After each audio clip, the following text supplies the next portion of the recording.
Hello everyone, this is me Suyash Mundada from Kolkata और हम लोग कंटिन्यू करने वाले हैं आईएससी क्लास 12 कॉमर्स वालों के लिए एग्जाम ओरिएंटेड वीडियो सीरीज, जहां पर प्लानिंग चैप्टर को हम लोग बहुत ही जबरदस्त तरीके से कंप्लीट कर चुके हैं।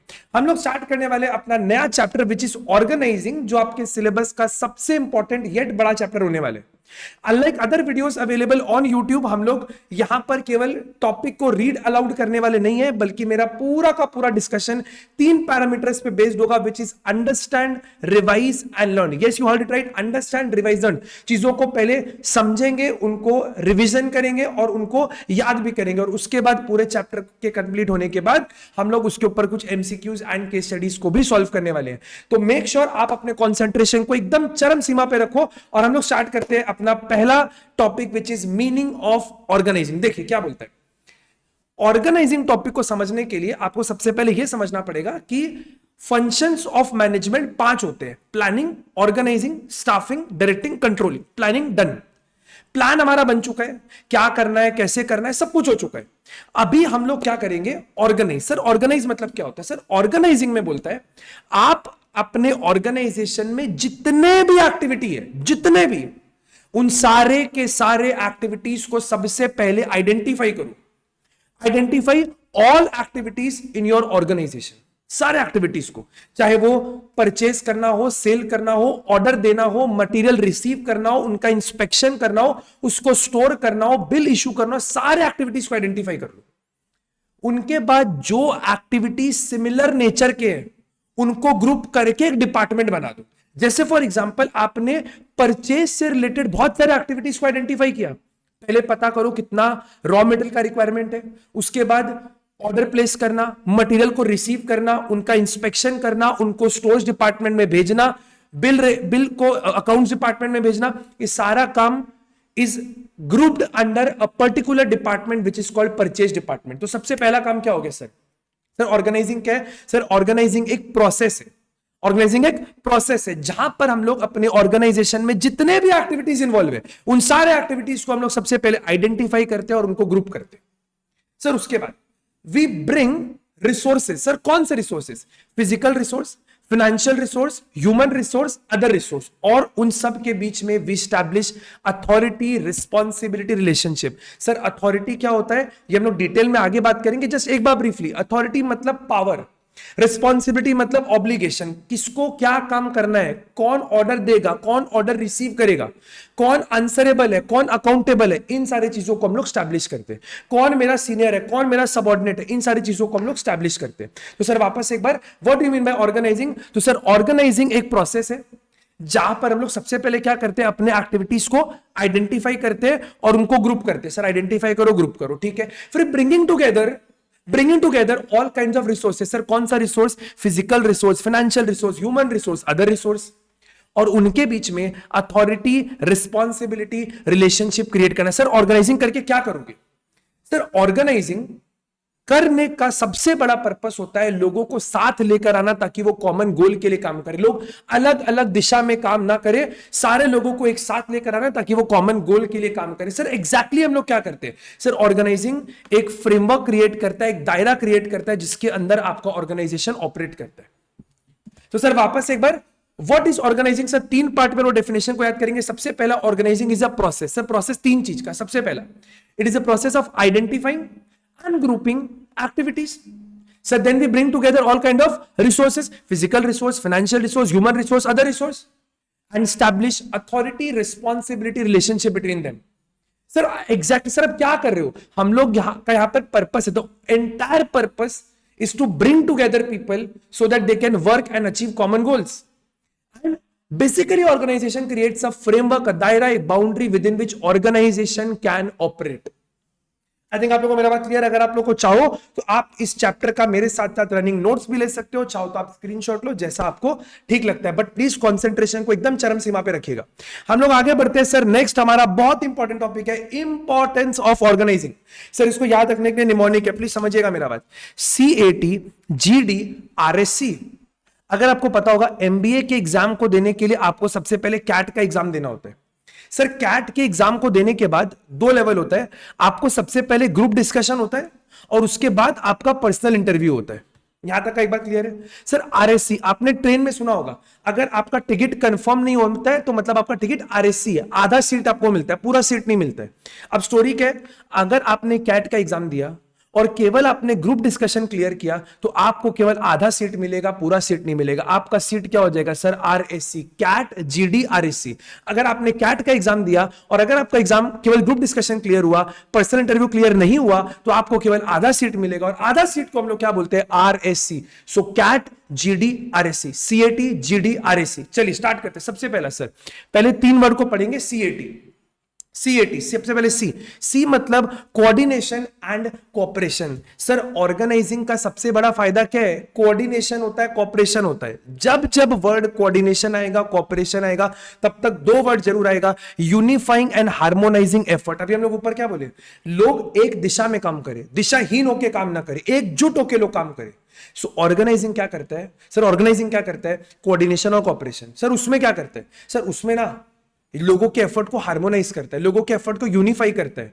अथॉरिटी रिस्पॉन्सिबिलिटी रिलेशनशिप जब आप क्रिएट करते हो, इससे कंफ्यूजन नहीं होता है, इससे कोई तरह का कंफ्लिक्ट नहीं होता है, क्योंकि हर एक आदमी को पता है कि उनको किसको ऑर्डर देना है और किससे ऑर्डर लेना है। तो आपको 3 बात ध्यान रखना है सर। पहला point, coordination and cooperation. Sir क्या होता है सर? कोऑर्डिनेशन एंड कोऑपरेशन में ना unify and harmonise effort, unify and harmonise effort, हर एक के एफर्ट को हम लोग यूनिफाई करते हैं, एकजुट करते हैं, हार्मोनाइज करते हैं। सर इससे क्या होता है सर? जब आप अथॉरिटी रिस्पॉन्सिबिलिटी रिलेशनशिप क्रिएट करते हो ना, अथॉरिटी किसके पास पावर, किसके पास रिस्पॉन्सिबिलिटी, किसके पास पावर, किसके पास रिस्पॉन्सिबिलिटी, जब आप ये क्रिएट करते हो सर, इससे कोई तरह का कंफ्यूजन नहीं होता है। सर किसको ऑर्डर देना है, किसको ऑर्डर लेना है, सबको पता है। सर कोई कंफ्यूजन नहीं क्रिएट हो रहा है और कोई तरह का कंफ्लिक्ट क्रिएट नहीं हो रहा है, कोई कंफ्यूजन है, कोई कंफ्लिक्ट नहीं। तो 3 चीज आपको क्या ध्यान रखना है sir? Unifying and harmonising effort, authority responsibility relationship, confusion and conflict. ये 3 चीज अगर आप ध्यान रखोगे तो आपका काम हो जाएगा। सबसे पहला बात sir, coordination and cooperation.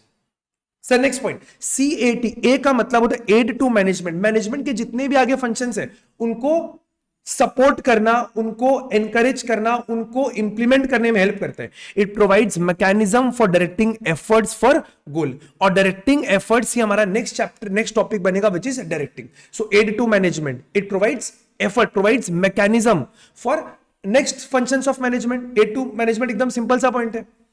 T sir, T का मतलब होता है ट्रेनिंग एंड डेवलपमेंट। देखिएगा क्या होता है, it encourages creative thinking, delegation of authority, develops managerial talent at lower level. बड़े ध्यान से मेरा बात सुनिएगा। जब हम लोग ऑर्गेनाइजिंग करते हैं, हम लोग क्या डिसाइड करते हैं सर? एक हायरार्की, टॉप में कौन, उसके अंडर कौन, उनके अंडर कौन, उनके अंडर कौन। तो ये क्या कर रहे हो आप? Creative thinking. जब आप अपने पावर को किसी को डेलीगेट करते हो, जब आप अपने पावर को किसी को डेलीगेट करते हो, मैंने बोला यू डू दिस वर्क, इससे क्या हुआ? जो काम पहले I was doing, now you are doing. तो आपके अंदर मैनेजरियल टैलेंट डेवलप हुआ और हम फ्री हो गए अपने रूटीन जॉब से। तो अब हम अपना दिमाग लगाएंगे बड़े बड़े चीजों में। तो कहीं ना कहीं ट्रेनिंग हुआ, डेवलपमेंट हुआ, आपका ट्रेनिंग हुआ, मेरे पास टाइम फ्री हुआ, I got spare time and I will put my दिमाग बड़े बड़े चीजों में। इसी को बोलते हैं ट्रेनिंग एंड डेवलपमेंट। तो एक तो क्या होता है, क्रिएटिव थिंकिंग हुआ, क्रिएटिव थिंकिंग हुआ। और जब आप काम को डेलीगेट कर रहे हो, आप अपना काम अपने नीचे वाले को दे रहे हो, तो आपका जो नीचे वाला है, जो आपका सबऑर्डिनेट है, जो आपका सबऑर्डिनेट है, उसके अंदर मैनेजरियल टैलेंट डेवलप होगा। आई थिंक आपको मेरा बात समझ में सर। सीएटी, सीएटी पहला coordination and cooperation, coordination and cooperation. C, A मतलब एड टू मैनेजमेंट, टी मतलब training and development. I think आप लोगों को मेरा बात यहां तक क्लियर है। CAT. Next sir, next CAT के बाद हम लोग चलते हैं जी और डी वर्ड में, जिसको हम लोग फुल फॉर्म करते हैं ग्रोथ एंड डाइवर्सिफिकेशन। प्लीज मेरा बात सुनिएगा। आपने अपने पूरे के पूरे ऑर्गेनाइजेशन को, आपने अपने पूरे के पूरे ऑर्गेनाइजेशन को ग्रुप्स में बांट दिया है, डिपार्टमेंट में बांट दिया है, हर एक को अथॉरिटी दे दिया, हर एक को पावर दे दिया, हर एक को बता दिया कि किसको क्या काम करना है, किससे ऑर्डर लेना है, किसको ऑर्डर देना है। इससे सर कंफ्यूजन नहीं हो रहा है, कंफ्लिक्ट नहीं हो रहा है, तो क्या होगा सर? सर इससे आपके स्ट्रेंथ मल्टीप्लाई होंगे, सारे एक्टिविटीज कंट्रोल में रहेंगे, कोई भी काम का डुप्लीकेशन नहीं होगा, कोई भी काम का ओवरलैपिंग नहीं होगा, और आपके ऑर्गेनाइजेशन का कैपेसिटी बिल्ड होगा। तो सर जब आप अपने ऑर्गेनाइजिंग में ऑर्गेनाइजिंग को प्रमोट करते हो, जब आप डिपार्टमेंट्स बनाते हो, तो सर इससे मेनली तीन चीज होता है सर। सबसे पहला, एक तो आपका स्ट्रेंथ मल्टीप्लाई होता है, एक तो आपका स्ट्रेंथ मल्टीप्लाई होता है, सारे एक्टिविटीज आपके कंट्रोल में रह रहे हैं और आपका कैपेसिटी इंक्रीज हो रहा है, आपके ऑर्गेनाइजेशन का कैपेसिटी इंक्रीज हो रहा है सर। इसी को बोलते हैं ग्रोथ एंड डाइवर्सिफिकेशन। स्ट्रेंथ का मल्टीप्लाई होना, कैपेसिटी का इंक्रीज होना, एक्टिविटीज का कंट्रोल में रहना, this is only known as growth and diversification. I think आप लोगों को मेरा बात यहां तक समझ में आ रहा है। हम लोग नेक्स्ट पॉइंट पे बढ़ते हैं, which is RSC। Sir CAT हो गया, GD हो गया, RSC। सर R का मतलब सबसे पहला ऑप्टिमम यूटिलाइजेशन ऑफ रिसोर्स। देखिए सर क्या होता है, आपने क्या करा, एक्टिविटीज को आइडेंटिफाई किया, उनको ग्रुप किया, डिपार्टमेंट बना दिया। अब उस डिपार्टमेंट के ऊपर में आप एक डिपार्टमेंटल हेड को रखोगे। जैसे मान लो हमने परचेज के सारे एक्टिविटीज को ग्रुप कर दिया और उसके ऊपर एक परचेज मैनेजर को बैठा दिया। What we did, right person for the right job, we have delegated right person. अब अगर I am the purchase manager, मतलब I am expertise in purchase, तो मेरे को केवल परचेज का काम देखना है और कोई काम नहीं देखना है। तो right person for the right job. Sir इससे क्या होगा, better utilisation of talent and job satisfaction. Sir मेरे को, मैं परचेज का बंदा हूं, मेरे से अगर सेल करवाओगे ना सर, मेरे से सेल का काम करवाओगे तो मेरे टैलेंट को पूरा यूज नहीं कर पाओगे और मेरे अंदर जॉब डिससेटिस्फेक्शन होगा, I will not be satisfied with the job. तो आपने क्या करा सर, आपने right person for the right job put किया। इससे मेरे को अपने काम में सेटिस्फेक्शन आएगा, इससे आप मेरे टैलेंट को प्रॉपर्ली यूज कर पाओगे, कोई भी काम का डुप्लीकेशन और ओवरलैपिंग नहीं होगा। हर एक इंसान को मालूम है किसको क्या काम करना है। आप ऐसा नहीं करोगे कि ना सर वो तो ना काम नहीं करेगा, I will do his work, या मेरे को लगता है ना कि दोनों काम कर लेते हैं। ऐसा बिल्कुल भी नहीं होने वाला है, ऐसा बिल्कुल भी नहीं होने वाला है। काम का डुप्लीकेशन, काम का ओवरलैपिंग बिल्कुल भी नहीं होगा। हम लोग आगे बढ़ते हैं सर, स्पेशलाइजेशन। RS मतलब स्पेशलाइजेशन। देखिए सर, हम लोगों ने यहां पर क्या किया, ऑर्गेनाइजेशन ने परचेज इज अ काम, या बहुत सारे एक्टिविटीज है, हमने एक बड़े काम को छोटे छोटे काम में ब्रेक डाउन कर दिया। हम लोगों ने क्या किया, एक बड़े काम को, जैसे मान लीजिए production is a big thing. अब प्रोडक्शन में भी तो बहुत कुछ है सर, पहले परचेज करना, प्रोक्योरमेंट करना, प्रोडक्शन करना, पैकेजिंग करना, ब्रांडिंग करना, लेबलिंग करना, बहुत सारे काम है। तो हमने क्या किया, एक बड़े काम को छोटे छोटे जॉब्स में ब्रेक डाउन कर दिया और बाद में जो छोटे छोटे में सिमिलर जॉब्स है उनको ग्रुप करके एक डिपार्टमेंट बना दिया। सर एक बड़ा काम था, उसको पहले बहुत सारे एक्टिविटीज में आइडेंटिफाई किया, पहला स्टेप, और जो सिमिलर नेचर के एक्टिविटीज है उनको ग्रुप करके, क्लब करके एक डिपार्टमेंट बना दिया। सर इससे क्या होगा, इससे एफिशिएंसी बढ़ेगा, काम का स्पीड बढ़ेगा, एफिशिएंसी इफेक्टिवनेस दोनों बढ़ेगा। इससे एफिशिएंसी और इफेक्टिवनेस दोनों बढ़ेगा। आई थिंक आपको मेरा बात समझ में। स्पेशलाइजेशन, सर एक बड़े जॉब को कॉम्पैक्ट जॉब्स में ब्रेक करो और जो सिमिलर जॉब्स है उनको क्लब कर दो, क्लब करके सर क्या बना दो, डिपार्टमेंट्स बना दो। सर डिपार्टमेंट्स बना दो, इससे क्या होगा सर, इससे आपका एफिशिएंसी बढ़ेगा, काम का स्पीड बढ़ेगा। Sir next very important point, CAT हो चुका है, GD हो चुका है, R हो गया, S हो गया, खाली C पढ़ना है। सर C बोलता है एडेप्टेशन टू चेंज। जब आपने अपने ऑर्गेनाइजेशन को डिपार्टमेंट्स में बांट दिया, ऑर्गेनाइजेशन को प्रॉपर्ली डिजाइन कर दिया, इसके कारण क्या होता है, it facilitates adjustment to change caused by external environment. ये हम लोग बहुत बार पढ़े हैं कि आपके बिजनेस के एनवायरनमेंट में चेंजेस आएगा और उन चेंजेस को आपको अपने बिजनेस के अंदर इनकॉर्पोरेट करना पड़ेगा। सोचो आपका ऑर्गेनाइजेशन बिल्कुल भी स्ट्रक्चर्ड नहीं है, कोई डिपार्टमेंट नहीं है, कुछ नहीं है, बिजनेस एनवायरनमेंट में कोई भी चेंज आया, आपको पता ही नहीं है कि भैया कौन से डिपार्टमेंट को इफेक्ट हो रहा है, आपका पूरा बिजनेस अस्त व्यस्त हो गया। हर कोई को लग रहा है पता नहीं क्या इंपैक्ट, नोबडी नोज। बट आपने क्या करा, सब प्रॉपर डिपार्टमेंट बना के रखा है। अब अगर किसी चीज का इंपैक्ट केवल परचेज डिपार्टमेंट में है तो भैया परचेज पे फोकस करो, बाकी should function as it is. इसी को बोलता है प्रॉपर्ली डिजाइंड ऑर्गेनाइजेशन के कारण कभी भी अगर आपके बिजनेस के एनवायरनमेंट में कोई भी तरह का चेंज आया तो you can accept that change, facilitate and incorporate that change. जब आपने जॉब रोल्स को क्लियरली बता दिया, जॉब रोल्स को आपने क्लियरली बता दिया, किसको क्या काम करना है, क्या काम करना है, सब कुछ आपने बता दिया, तो it permits work to be done irrespective of people leaving and joining the organisation. फर्क नहीं पड़ता। सर हमारा एक परचेज मैनेजर था, छोड़ के चला गया, उसका जॉब रोल पता है कि परचेज मैनेजर को क्या काम करना है, क्लियर है, तो किसी के आने से, किसी के जाने से हमारे ऑर्गेनाइजेशन के फंक्शनिंग एंड परफॉर्मेंस पे कोई तरह का इंपैक्ट आपको देखने नहीं मिलता है। आई थिंक आपको मेरा बात यहां तक एकदम क्लियर है। हम लोग फिर से एक बार सारे के सारे टॉपिक को रिवाइज करते हैं। हम लोग पढ़ रहे हैं sir importance of organising. Sir mnemonic क्या हुआ, आई थिंक आपको याद हो गया, बोलिएगा सबसे पहला CAT, आई थिंक आपको क्लियर है CAT कैट का एग्जाम। उसके बाद आप दोगे ग्रुप डिस्कशन, और ग्रुप डिस्कशन अगर केवल क्लियर हुआ तो आधा सीट मिलेगा RSC। सर सबसे पहले सी का मतलब, सर सी का मतलब coordination and cooperation. Coordination and cooperation में दो इंपॉर्टेंट वर्ड आता है, unifying and harmonising effort. Authority responsibility relationship बताने से लोगों को पता चलता है कि किसको क्या काम करना है, किससे ऑर्डर लेना है, किसको ऑर्डर देना है। सर A2 मैनेजमेंट बाकी के मैनेजमेंट फंक्शन को हेल्प करता है। सर ट्रेनिंग एंड डेवलपमेंट, मैंने अपना काम आपको डेलीगेट कर दिया, क्रिएटिव थिंकिंग हुआ, आपके अंदर मैनेजरियल टैलेंट डेवलप हुआ और मैं फ्री हो गया, I will look forward to bigger work. Sir growth and diversification, sir very important, growth and diversification. किसी भी ऑर्गेनाइजेशन में जब आप डिपार्टमेंट्स बनाते हो, जब आप सब सारी चीजों को इतने अच्छे से सेटअप कर दियो, तो आपका स्ट्रेंथ मल्टीप्लाई होगा, एक्टिविटीज आपके कंट्रोल में रहेंगे और आप अपने ऑर्गेनाइजेशन को पक्का ग्रो कर पाओगे, एक्सपैंड कर पाओगे। सर RSC, सर आर का मतलब क्या हो गया? आर का मतलब हो गया optimum utilisation of resource. Sir सब कुछ क्लियरली पता है, सर डिपार्टमेंट्स एकदम सेट है, आपने राइट पर्सन को राइट जॉब में प्लेस किया है, सर राइट पर्सन को राइट जॉब में प्लेस किया है, टैलेंट प्रॉपर्ली यूज होगा, जॉब सेटिस्फैक्शन क्रिएट होगा, काम का डुप्लीकेशन नहीं होगा, काम का ओवरलैपिंग नहीं होगा। आर। सर एस मतलब सर स्पेशलाइजेशन, एक जॉब को ब्रेक कर दिया, अलग अलग जॉब्स में सिमिलर जॉब्स को कॉम्पैक्ट करके डिपार्टमेंट्स और डिवीजन बना दिया। सर इससे स्पेशलाइजेशन होगा और स्पेशलाइजेशन से आपका एफिशिएंसी बढ़ेगा, इफेक्टिवनेस बढ़ेगा, रिसोर्सेज का वेस्टेज कम होगा। और सी का मतलब sir adaptation to change, C का मतलब change, adaptation to change. Sir change कैसे होता है? जब आपने अपने ऑर्गेनाइजेशन को प्रॉपर्ली डिजाइन कर रखा है, कोई भी तरह का आपके बिजनेस एनवायरनमेंट में चेंज आया ना, उस चेंज को आप बहुत इजीली अपने ऑर्गेनाइजेशन के अंदर इंकॉर्पोरेट कर सकते हो। जब जॉब रोल्स क्लियरली डिफाइंड होता है, जब जॉब रोल्स क्लियरली डिफाइंड होता है, तो किसी भी आदमी के आने से, किसी भी आदमी के जाने से, people coming and people leaving your organisation remains unaffected.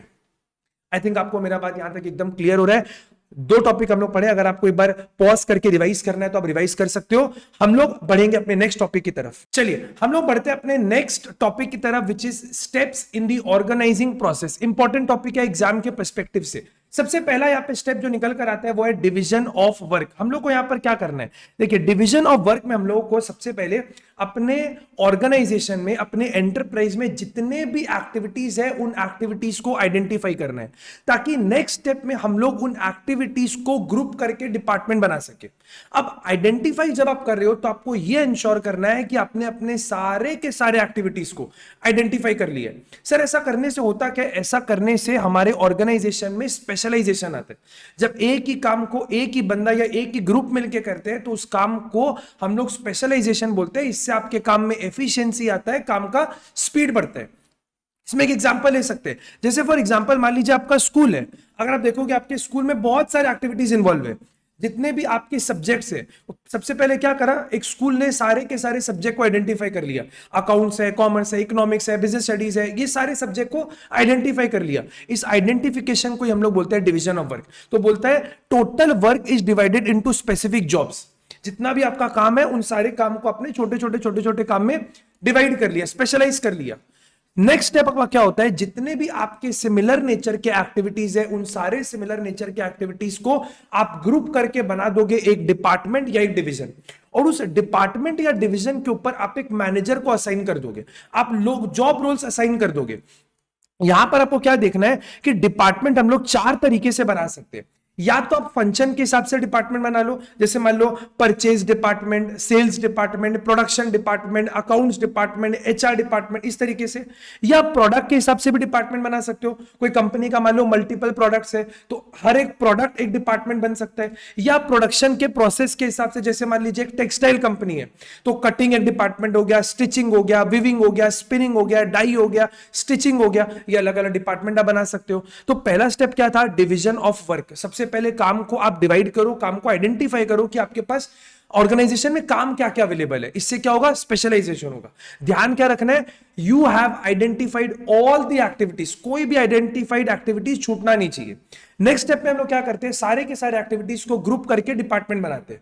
Department बनाने के बाद हम लोग क्या करते हैं, मैनेजर्स को ड्यूटी असाइन करते हैं। जो लोग डिपार्टमेंट में हमने डिप्लॉय किया, जो लोग हम लोग अभी तक हम लोगों ने लोगों को रखा नहीं है, खाली जॉब रोल्स क्रिएट किया है कि इस आदमी को क्या करना होगा, इसको क्या करना होगा, इस जॉब में आपको क्या करना होगा, अब हम लोग उनको ड्यूटी असाइन करेंगे। ड्यूटी असाइन करते समय आपको क्या ध्यान रखना है, that there should be matching between job responsibility and capability of employee. कोई भी काम, हर काम को करने के लिए कुछ क्वालिटीज का रिक्वायरमेंट होता है, तो आपको उन ड्यूटीज असाइन करना पड़ेगा, आपको मैच करना पड़ेगा जॉब रोल्स के बीच में और कैपेबिलिटी ऑफ एम्प्लॉय के बीच में। तो जब भी आप ड्यूटी असाइन करोगे तो आपको ध्यान रखना पड़ेगा उस इंसान के जॉब एक्सपीरियंस के बारे में, उनके क्वालिफिकेशन के बारे में, उनको उस काम में इंटरेस्ट है भी कि नहीं है, एप्टीट्यूड है कि नहीं है। एक चीज प्लीज समझना, यहां पर हम लोग लोगों को असाइन नहीं कर रहे, हम लोग ड्यूटी असाइन कर रहे हैं कि इस पर्टिकुलर जॉब को करने के लिए कितने लोगों का जरूरत होगा, या मे बी उस काम को करने के लिए क्या क्या qualities we are looking forward, ताकि नेक्स्ट स्टेप में, नेक्स्ट फंक्शन में हम लोग स्टाफिंग, जो हमारा नेक्स्ट टॉपिक होने वाला है, हम लोग वहां पे लोगों को हायर कर सके। यहां पे केवल अपने ड्यूटी असाइन किया, लोगों को अभी तक हायर नहीं करे। उसके बाद हम लोग क्या करते हैं, अथॉरिटी देते हैं। देखिए, ड्यूटी का मतलब हो गया रिस्पॉन्सिबिलिटी, लाइबिलिटी, लेकिन जब आप डेलीगेशन ऑफ अथॉरिटी करते हो तो आप उन लोगों को पावर देते हो, क्योंकि बिना एडिक्वेट अथॉरिटी के कोई भी पर्सन अपना काम कैरी आउट नहीं कर सकते। सपोज आपने मान लो एक ड्यूटी रखा कैशियर का, कैशियर, अब कैशियर को आपको पावर भी तो देना पड़ेगा। A cashier must have access to the cash book. अगर उसके पास कैश बुक का ही एक्सेस नहीं हुआ तो वो कैशियर अपने हिसाब किताब को मेंटेन कैसे करेगा? तो उस इंसान को, उस रोल में आपको उनको कैश बुक का एक्सेस देना पड़ेगा। यहां पर हम लोग क्या करते हैं, चेन ऑफ कमांड क्रिएट करते हैं, कौन मेरे ऊपर, कौन हमारे नीचे, कौन सीनियर, कौन सबऑर्डिनेट, इन सब चीजों को हम लोग रैंकिंग करते हैं। और लास्ट, इन सारे एक्टिविटीज को कोऑर्डिनेट करना, इन सारे एक्टिविटीज को, क्योंकि हमने डिपार्टमेंट बना रखा है। अब देखिएगा, अगर डिपार्टमेंट, हर डिपार्टमेंट अपने हिसाब से काम करने लग जाए तो उस डिपार्टमेंट का तो गोल पूरा होगा, लेकिन ओवरऑल पूरे ऑर्गेनाइजेशन का गोल कभी भी पूरा नहीं होगा। तो activities and effort of different individuals are synchronised. हम लोग यहां पे टीम वर्क को एनकरेज करते हैं। Coordination is very important for team work and efficiency. अगर आपको अपने काम में एफिशिएंसी लेकर आना है, ऑर्गेनाइजेशन को ग्रो करना है, एक्सपैंड करना है, तो जितने भी डिपार्टमेंट्स बने हैं, जितने भी डिविजन्स बने, उन सारे डिविजन्स के बीच में कोऑर्डिनेशन लाना बड़ा जरूरी हो जाता है। तो एक बार फटाफट वापस से रिकॉल करते हैं, हमने स्टेप्स में क्या पढ़ा। सबसे पहले हमने स्टेप्स में पढ़ा sir division of work. Sir division of work का मतलब क्या हो गया, काम को आइडेंटिफाई करना, स्पेशलाइजेशन को प्रमोट करना। एक बार आपने काम आइडेंटिफाई कर लिया, उसके बाद ग्रुपिंग करना, जो सिमिलर नेचर के जॉब्स है उनको ग्रुप करना, डिपार्टमेंट बनाना और एक आदमी को इंचार्ज रख देना। जब भी आप ग्रुपिंग करोगे तो ग्रुपिंग करने का कुछ तरीका है, जैसे आप फंक्शन के हिसाब से ग्रुपिंग कर सकते हो, प्रोडक्ट के हिसाब से ग्रुपिंग कर सकते हो, आप प्रोसेस के हिसाब से ग्रुपिंग कर सकते हो। थर्ड, ड्यूटीज असाइन करना, काम, रिस्पॉन्सिबिलिटी देना उनको। ध्यान रखना होगा कि जब भी आप ड्यूटी असाइन करो तो due consideration, importance should be given between matching job responsibility and capability of employee. Capability check करने के लिए आप उनका इंटरेस्ट चेक करो, उनका एक्सपीरियंस चेक करो, उनका क्वालिफिकेशन, बैकग्राउंड, इन सारी चीजों को आप चेक करो। एक बार आपने ड्यूटी दे दिया, अब आपको उनको पूरा करने के लिए पावर, अथॉरिटी देना पड़ेगा। सो डेलीगेशन ऑफ पावर, आपको अथॉरिटी उनको देना पड़ेगा। बिना अथॉरिटी के, बिना पावर के कोई भी इंसान अपने काम को पूरा नहीं कर सकते। And last is coordinating activity. जितने भी आपने डिपार्टमेंट्स को बना रखा है, उन सारे डिपार्टमेंट्स को आपको आपस में कोऑर्डिनेट करना पड़ेगा। So this takes care of our first session of organising, और हम लोग कंटिन्यू करेंगे अपने नेक्स्ट, बाकी के चैप्टर को नेक्स्ट सेशन में। अगर आपको वीडियो अच्छा लगा होगा तो प्लीज वीडियो को लाइक करिए, शेयर करिए, पढ़ते रहिए। एग्जाम बहुत just it's knocking the door. मिलते हैं हम लोग अपने नेक्स्ट सेशन में। Till then take care, thank you, bye bye.